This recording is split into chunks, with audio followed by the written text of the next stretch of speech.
The critics hate Joker, Joker 2. The audiences hate Joker 2. And it's reflected in the Rotten Tomatoes score, which has taken an absolutely unexpected dive into one of the lowest reviewed comic book films of all time.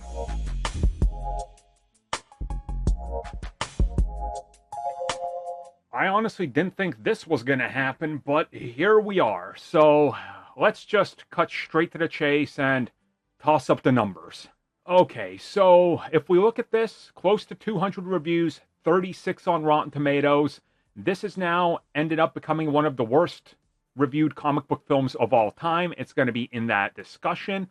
But what's really shocking is the audience verified popcorn meter. Now, if you guys aren't aware of what happened, they actually made a substantial change due to review bombing campaigns that happen all the time. They essentially now need you to verify that you actually saw the film. And how they're verifying it here is you have to buy through Rotten Tomatoes through Fandango, and then they know that your account's connected. So when you post your review or your score, it reflects the Tomatoes meter. So it's a way to cut lies and, grifters and all that. And a 36 is honestly quite shocking to me. It somehow turns out I like the film slightly more than the average person, which is weird. I didn't love the film, don't get me wrong.